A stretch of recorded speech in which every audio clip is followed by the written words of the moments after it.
oil prices, canola and other oilseeds are watching their gains recede. The March canola contract dips 50 cents at $622.20 per ton, and the May contract sheds 80 cents at $629.80 per ton. Attacks by United States and United Kingdom forces on Houthi rebels in Yemen are sending crude oil prices upward. While Malaysian palm oil is higher, gains in the Chicago soy complex are waning and European rapeseed is turning lower.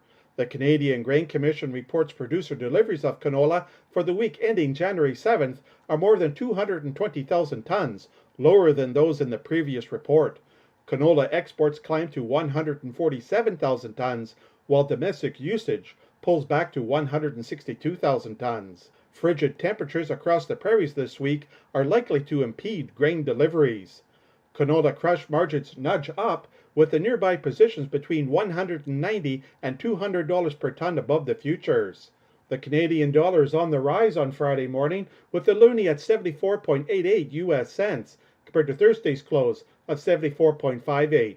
The United States Department of Agriculture is set to publish its monthly supply and demand estimates at 11 a.m. Central. Pre-report estimates project U.S. soybean ending stocks to dip to 243 million bushels.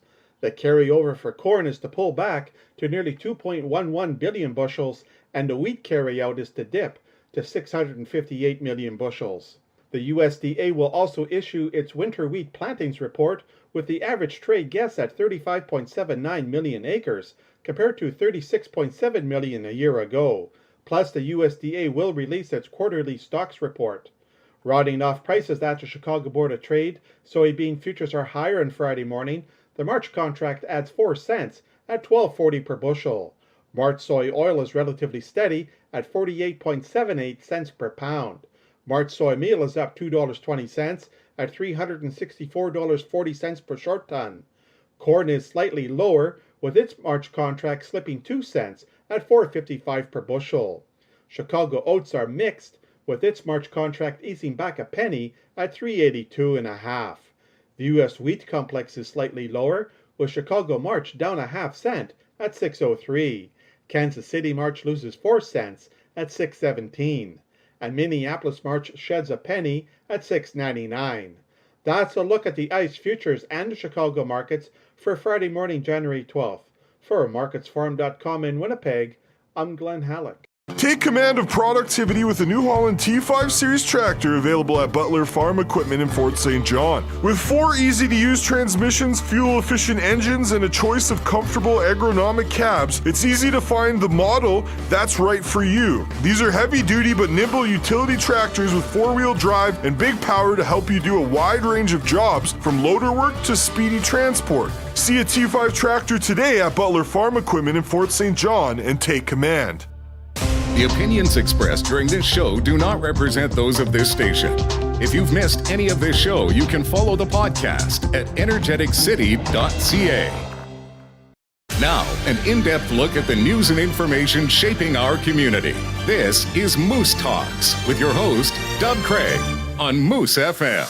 Welcome to the show. A little later on, we're going to be chatting with Amber Lindley and Lilly Loichinger with the Fort St. John Women's Resource Society on the year that was and the year ahead for the busy local nonprofit. But first, a deadly car chase on Monday night near Carmarlo Park that also involved shootings has left some residents in the area reeling. So to talk a bit about what he saw and heard, as he is a resident of the neighborhood, and his take on the situation as it unfolded, we're joined now by Peace River North MLA Dan Davies. Dan, welcome back to Moose Talks and Happy New Year to you. Well, hey, good morning, Dub, and yeah, Happy New Year to you and all the listeners.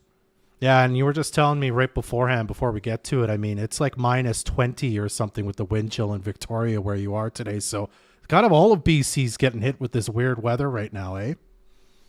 Yeah, we are all under deep freeze, minus 21 here in Victoria. And Vancouver's much the same. So yeah, I know we can scoff at it a little bit. We're sitting at minus 40 something in Fort St. John, but for down here, that's unheard of. Yeah, I'll say. So Dan, tell us a bit about, what you were seeing and hearing on Monday night when this car chase seemed to be unfolding. As I said, kind of in the Carmarlo Park area, kind of off 100th Ave, down 90 I'm blanking on the exact spot there, but you had been texting with our news director Trey Lopashinsky a bit about what you were seeing because you live in the area. So tell us a bit about that. Yeah, well, obviously it's quite alarming. You would just look at social media. I mean, people are talking about crime and such, and then certainly a couple nights ago in Camarno Park, as stated. When we start hearing that, again, another shooting, someone's whether targeted or not, and now resulting in what appears to be a murder investigation now. It certainly gets people talking, and I think it gets people talking because, we just, not so long ago, we're, up in near Triangle Park, we have the shooting that happened there. We seem to have generally an increase in these violent crimes, not just in Fort St. John, but this is a theme that we're seeing that's happening across the province and across the country. And one of our complaints and with the BC United Caucus that we've been pushing government is we need to start holding criminals accountable. There needs to be consequences. And we have this revolving door of people just, coming in and going out. And, we hear in Vancouver, even in Fort St. John, it's a small handful of people that are recommitting many of these crimes. Enough is enough. And, things are escalating now to where people do not feel safe in their homes. And that's just wrong. Well, Dan, I mean, we heard some things, and even the RCMP had said, they've asked area residents to sort of take a look around their house, see if there was any, stray bullets that hit the house. If I could be blunt about it. This seemed like a situation that, from what I understand, unfolded pretty quickly, but nobody knew anything while it was happening, other than maybe hearing sort of things or if you happen to see it. And as far as I understand, there was very little communication with kind of area residents, as I hear it. So I just wanted your take on that as well. I mean, I'm not expecting to sort of bash the RCMP, but, in a situation like that where people are shooting at each other, why aren't the RCMP telling everybody stay in your houses? This is an unfolding, very dangerous situation. Yeah, and that's a good point, and I really want to first start off with your same point of we don't want to bash the RCMP. I mean, it's they do a tremendous job. Fully understand that their resources are limited, if not underfunded and understaffed. We know that there's a shortage of police officers across the province and the country. But yeah, as a person who lived in that neighborhood, and we seem to hear this a lot. If residents don't understand or know what's happening, it's going to get made up. And I think that's what leads to a lot of the problems, and especially in this day and age of social media. I mean, we're not back in the 40s, 50s, or 60s or 70s even, where your place to get information out was the newspaper or talking to your neighbors. Mm-hmm. I mean, it's instantaneous, and people have phones, people take pictures, people see what happens on their lawn, and it's posted on Facebook. And I fully understand that there is an investigation and there's probably limited information that they can give. But I also do think that there is a responsibility to the citizens that are living in the area when something happens, and I think there's a broader, greater responsibility to have a certain level of transparency, so citizens do understand that is it safe to be in my home? Is it safe to wander around the streets of Fort St. John? Is there someone on the loose, or is there someone in custody? Is there someone traipsed around the neighborhood? I mean, I think there is, some general information. I think that that's important. Doesn't matter, regardless of the crime that citizens are entitled to. And, we do see that happen sometimes, but sometimes it's a little slow in happening. And, I fully understand where residents of neighborhoods where these things happen are a little fed up that they're not hearing about what's going on. Like, should I be locking my doors? I get it the next day, they're asking people to look around their houses for, bullet holes in their homes, which again, sends obviously alarm whistles, but, is there anything else? Hey, you guys are fine. There's no risk to you? Can you take a look? But we don't know that, and I think when you don't, when you don't know, that's when rumors start flying, and it creates a lot of what we're already seeing right now on social media. Now, I mean, I think a simple answer might be to say we just need more cops, and I think it might be part of the situation. But is it really as simple as that? I mean, a lot's been talked about with this government, with sort of the decisions they've made in terms of, decriminalization, and these sort of situations with crime and whatnot. But can you just improve the situation by adding more cops, or is it far more complicated and we need to look at something else to make the situation better so that less issues like these violent crimes that seem to be happening more in Fort St. John happen less? Yeah, for sure. It's obviously, it is more. I mean, yeah, we do need more police officers. I fully support that. And again, I fully support our women and men that serve in uniform, for sure. But it is much more complex. We right now under the NDP government, they have a catch and release. I mean, it's just a revolving door, as I spoke to a moment ago. Criminals come in, they get possibly the charges are late in the morning and they're released after lunch, and sometimes they're picked up 3 times a day. I'm sorry, like that is absolutely ridiculous. David Eby's got way too soft on crime. Generally across the province, so we need to be fixing those pieces and allowing first of all the RCMP to do their job, and secondly, having our justice system do the job that it's there to do, and the job is there to protect citizens, and right now it's not doing that for a number of these cases. So that's one thing that needs to be fixed. You touched Dub on the drug challenge, and I think the decrim is certainly created, and this is a failed experiment. Let's be honest, of the NDP, allowing people to walk around with first and foremost 2.5 grams of illicit drugs, the decrim piece of that, and I think what we're doing is a lot of what we're seeing is driving the crime that we're seeing, whether it's, right down to the petty crime. I mean, if you talk to shop owners in Fort St. John, the shoplifting is absolutely skyrocketing through the roof. And predominantly a lot of that is, yes, obviously there's a piece of it that's affordability, but a lot of it's funding people's drug addiction.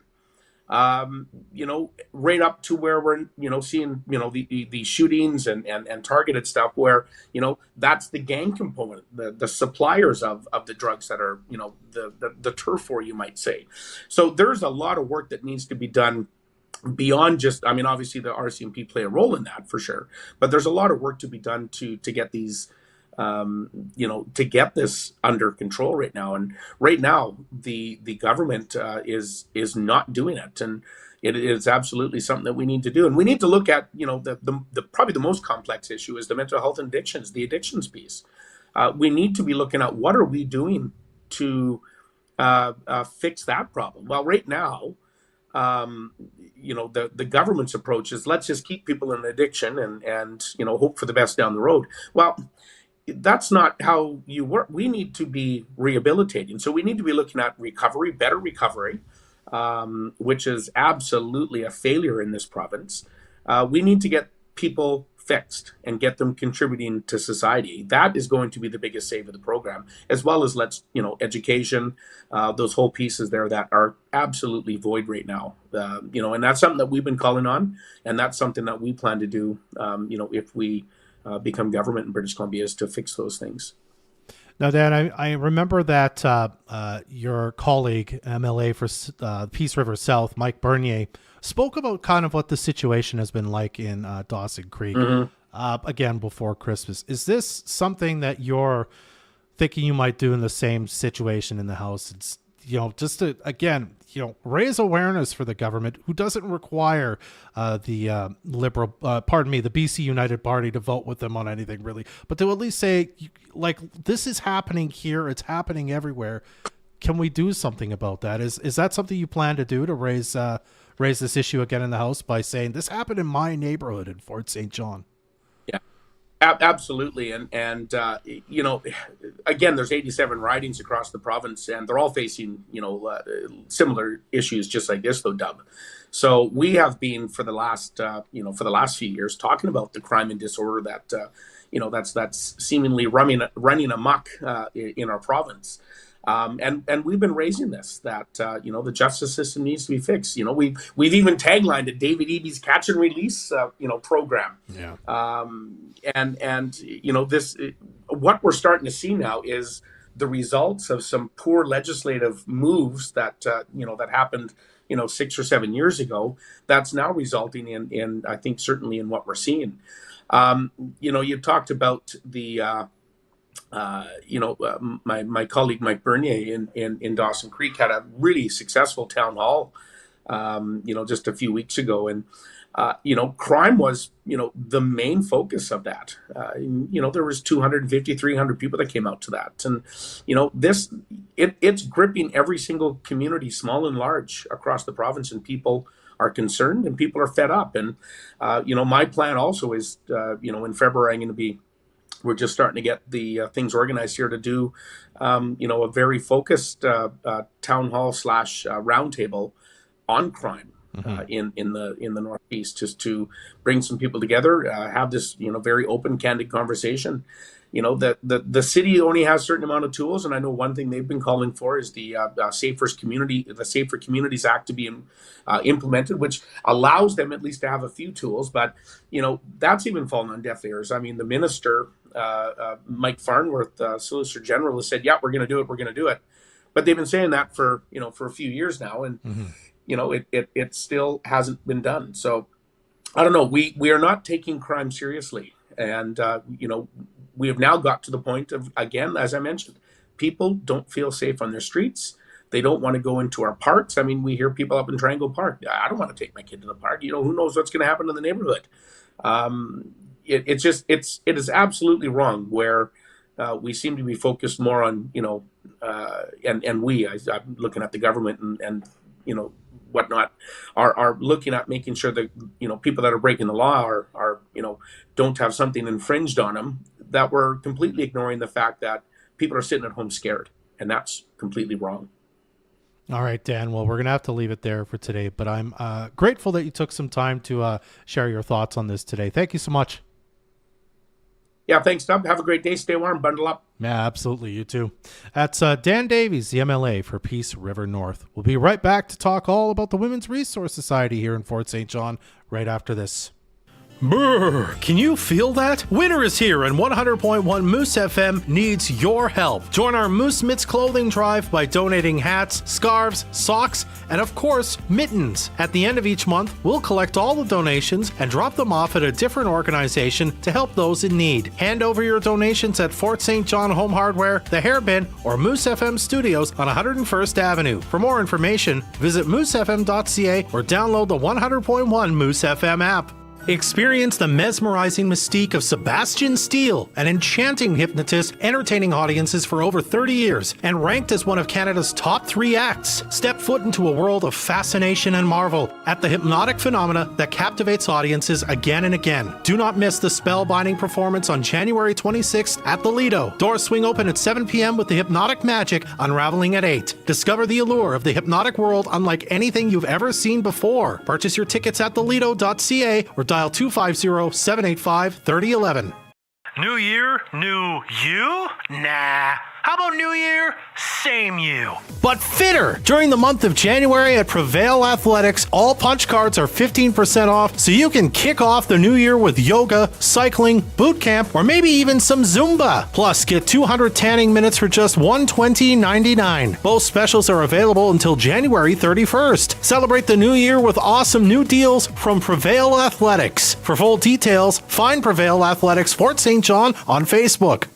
Aprons, pillows, quilts, sweaters. The Sew It Yourself shop has all kinds of fabrics and all kinds of patterns for whatever it is you're sewing, plus all the craft accessories you'll ever need. The Sew It Yourself shop in the Jones subdivision on Facebook and at sewityourselfshop.com. Windows, window coverings, windshields. At Alpine Glass Windows and Doors, we do it all. Class up your room with powered smart blinds from Hunter Douglas, or come see our selection of Hunter Douglas roller shades, fabrics, and cellular shades. Need to update your windows and doors? Alpine Glass is your source for Geldwin and Plygem windows and doors. Plus, when it comes to windshield repairs and replacements, we handle ICBC claims for you. To learn more, visit alpinewindows.ca or give us a call at 250-785-6409. Hey, do you want to play a game?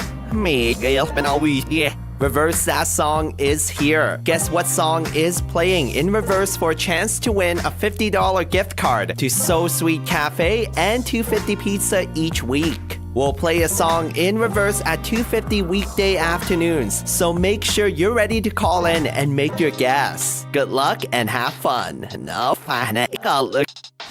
Watch this show live on Facebook or download the podcast at energeticcity.ca. Welcome back to the show. I'm Dub Craig. Now we're here to talk a bit about the Fort St. John Women's Resource Society. They've had quite the year. They moved to a brand new location, and they've been very busy. So to talk about the year that was, and more importantly, the year that's coming up, we're joined now by Amber Lindley and Lilly Loichinger. Thank you both for being here this morning. How are you? Thanks, Dub. We're great. Good. Excellent. Well, let's start with for people who don't know, because there's obviously lots of people who move into this town. What is the Women's Resource Society, and what do you do? Ooh, that's a loaded question, Dub. I think that most people, I always say that, that meme on Facebook that says what our friends think we do and what your mom thinks we do, and we're that. So lots of people think that we are just a food bank, which we actually even aren't. But we have an outreach store. We have second stage housing for abused women. Mm-hmm. We focus mostly on lower income, everybody. Obviously, women and children have more issues with those things, but we do deal with men as well. Yeah.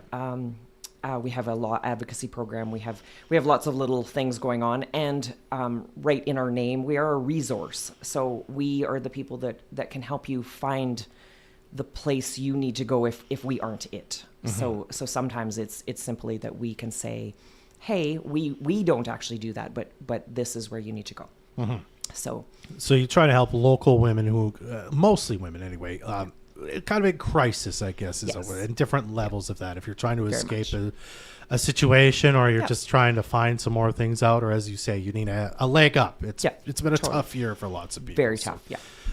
In general, then, can we talk a bit about what the society is seeing, especially since you moved? You moved to, I think, a bigger location. There seems to be more space there, with plans for sort of things to come in the coming years or whatever.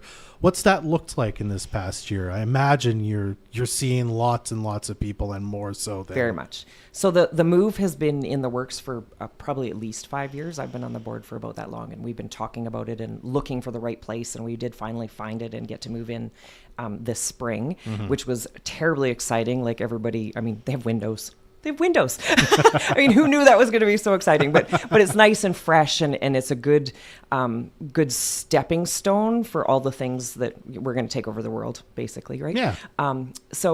It's huge, and the staff feel better, and our clients are adjusting, because of course that's an adjustment, right? We were on 100th for so long, but everybody is adjusting. Our numbers continue to climb astronomically, unfortunately, but it's been those few years, and it's just getting worse, right?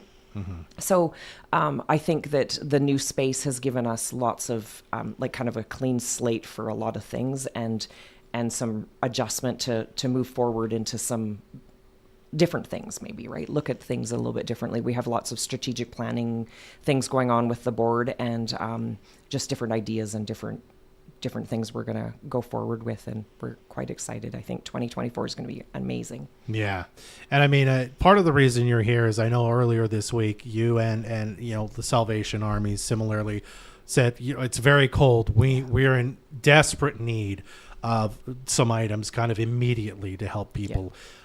Even though you were helping people over the holidays and whatnot. So I suppose this question's for you, Lilly. I mean, the outreach store coordinator, which I believe is your title. Yep, that's correct. Tell us a bit about the things you're looking for right now to help people to weather this extreme weather that we're currently kind of in right now. We're definitely looking for any warm, thicker gloves. Those are going faster than candy. Yeah.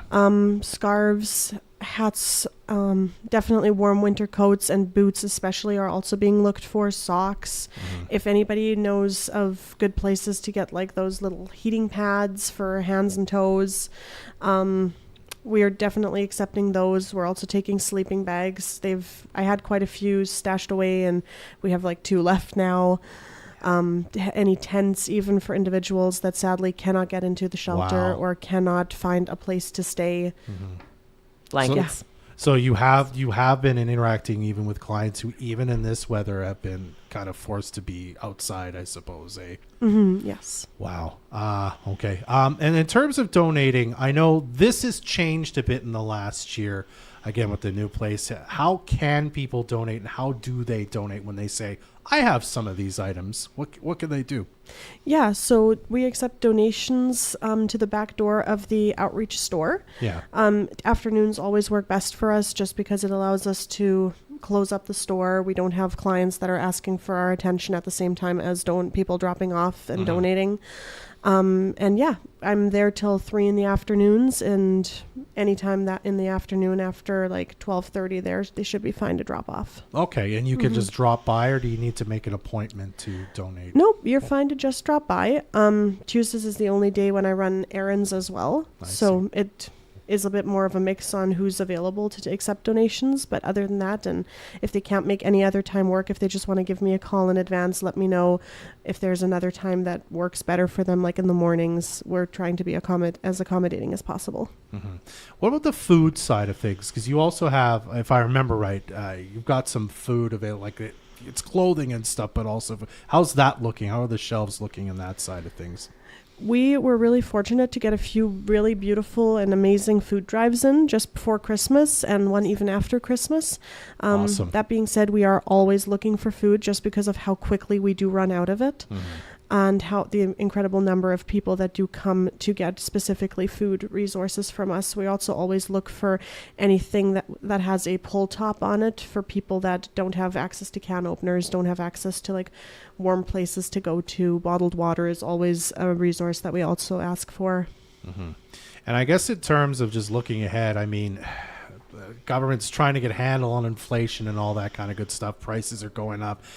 I assume this is the new norm for you. You're always going to be trying to get more and more and helping more and more people, I suppose. Is that just sort of the sense you have at this society? Well, and I think we talked about last time we were here is the vicious cycle of the increased cost of everything turns more people into needing something like the top-up bank that we have and the food bank and those resources, because they're having a hard time making ends meet at the end of the month too, right? So more people are falling into that category. And on top of that, that also means that a bunch of the people in that category were who helped donate to us in the past. So everybody's kind of shifting what things look like, because everything costs more and less people are able to donate. And we are very fortunate that this community is amazing and always steps up to the plate somehow, right? All right. I wanted to make sure we mentioned the Mother's Day run as well, even though we're looking way ahead. But not really. Not really. I guess it'll come up quicker than we think. Tell us a bit about that, because this is your second year? No, this will be our first year. First year. So okay. Last May, the Rotary Club of Fort St. John handed us, gift wrapped, the Mother's Day run, because it has always been a fundraiser they have done for us, which is amazing, and we love them to bits, but they packaged it all up nicely and handed it to us at the Mother's Day run last year. So coming forth, May 12th, save the date, everybody, will be our first, but the annual Mother's Day run as usual. The Rotary Club has generously offered to help us this year, so the transition goes smoothly and everything goes really well. We are looking for, of course, sponsors and volunteers. We do have a Facebook volunteer page. If you're interested, we're always looking for volunteers for the outreach store, but for also things like that. If that's where your comfort zone is, if you like organizing events or all those things, please let us know. The Facebook page is the best place at this point. But yeah, the Mother's Day run, we are super excited. It's going to be probably our biggest annual fundraiser and we've got some good ideas planned, and Rotary handed it, like I said, they handed it to us gift wrapped, so it's just an amazing event already, and we're just going to roll with it and make it as amazing. Awesome. All right. Yeah. If someone's listening right now, they need help in some capacity with the many things, that services that you provide. What can they do to reach out? What are the ways that they can find out more from Lilly? Yeah, so they can always give our office a phone call to get any additional information. They're more than welcome to email either our reception desk or myself at outreachstore@fsj. Sorry, I keep messing this up. outreachstore@fsjwrs.ca. And we're more than happy to answer any questions. They're also able to message us over our Facebook Messenger or reach out over our Instagram. Yeah, and you've got the website. I think it's fsjwrs.ca as well for more info, including buttons that allow you to escape if you're kind of in a situation, so you can look at it safely. So, well, thank you both for making time today, especially since we're all frozen up here. And I'm grateful that you both came. Thank you so much. Thanks, Doug. All right. That was Lilly Loichinger and Amber Lindley from the Fort St. John Women's Resource Society. We'll be right back to wrap things up on Moose Talks right after this. I love this picture of us. Me too, honey. Oh my gosh, we should enter the cutest couple contest. Oh, heck yeah, we should. I have the app downloaded and I'm entering right now. Think you're the cutest couple? Enter this month's cutest couple package and you could win a $450 prize package. Cutest Couple is presented by Michael So Jewelry, Brad's Furniture and Appliances, Veronica's Closet, and Fostering Smiles Dental Hygiene. At Peaceful Pages, not only will you find a large selection of Bibles, devotionals, and faith-based books, but they also carry a collection of Christian clothing, home decor, giftware, and jewelry. Peaceful Pages Christian Bookstore, open Tuesday to Saturday at 101 Avenue, Fort St. John. Moose Country weather.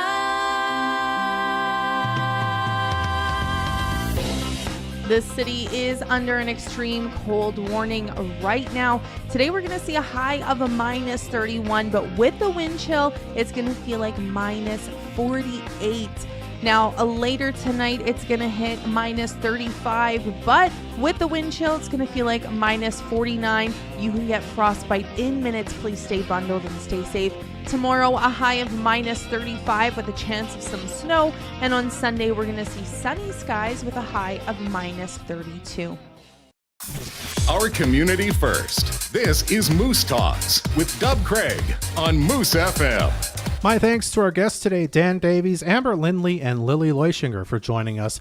Make sure you stay up to date every morning with local news delivered straight to your inbox. You could sign up for the energeticcity.ca newsletter right now at energeticcity.ca/newsletters. You can also keep up to date on local municipal politics with our Peace Politics newsletter as well. You could sign up now at energeticcity.ca/newsletters.